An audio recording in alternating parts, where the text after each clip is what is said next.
This YCN segment is brought to you by Lake Sunapee Visiting Nurse Association and Hospice. Welcome back, YCN Sports Talk. Jeremy Stout, Brett Franklin, and don't forget you can catch Brett Franklin's show every weekday, 12 to 1, and then it's replayed here at midnight.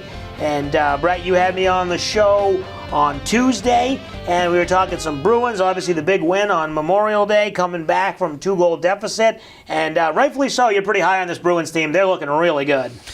Yeah, I mean, the way they came back in Game 1, Jeremy, was just really impressive, and that's a characteristic this team has showed all season long.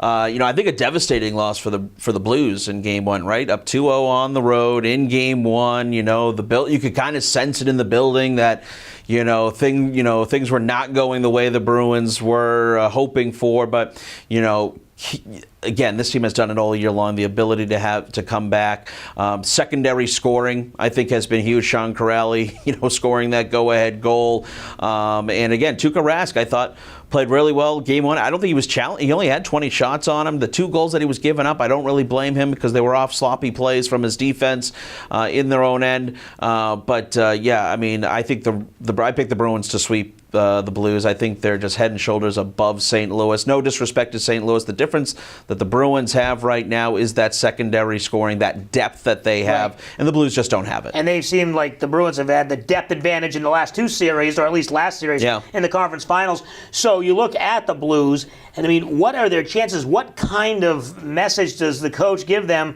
after blowing that 2-goal lead, and you had the chance maybe to steal Game 1 on the road? And I know home ice isn't exactly the same as it is in basketball, home court advantage, but if you're the Blues, is it a must-win here? Yeah, I said it today on my radio show. This is a must-win. They have to win this. I think to win a championship in any sport, you have to have the ability to go on the road and win one. It doesn't mean you got to go win 2 in a row, 3. You just got to get one. Right. So the Blues don't get it tonight. I think this series is over. I think really what it comes down to for the Blues is they need their big guns to come out. Vladimir Tarasenko, he was in on a couple of big opportunities in Game 1. Jaden Schwartz, their leading scorer in the postseason, they need him to be more available, especially in the offensive end. But I mean, let's the Blues are a defensive team. They're going to grind you out. They're going to beat you up on the boards. It's not going to be a sexy style, but they need more than 5 shots in 35 and a half minutes.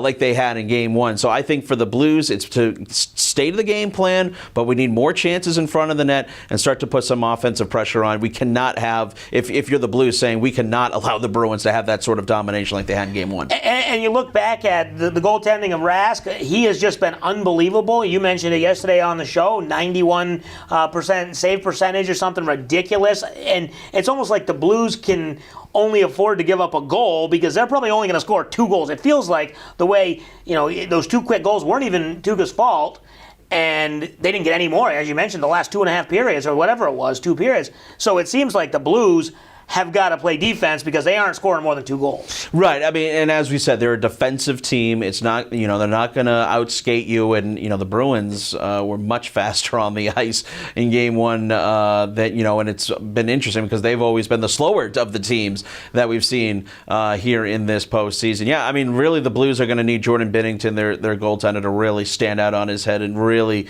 have to keep the Blues in this game. I mean, the Blues are going to win this cup on a defensive grind. I mean, I hate to sound like a broken record, but that's what they're going to do. And if you're the Bruins, continue to pound in front of the net, continue to create opportunities. I think Marcus Johansson's been a great pickup for the Bruins. Every time he's touched the puck, especially in Game 1, he's been creating opportunities. So I think right now Bruins are in a good place. I do think they'll sweep the Blues, and I think there'll be another parade in Boston. Well, that's going to be Game 2 tonight. Obviously, the Red Sox play at 6 o'clock, and then the Bruins a little bit later. And then on Saturday night, Game 3 over in St. Louis. We'll take our final break, come back, talk some NBA Finals, plus we'll have our Salt Hill Pub Picks of the Week. You're watching YCN Sports Talk.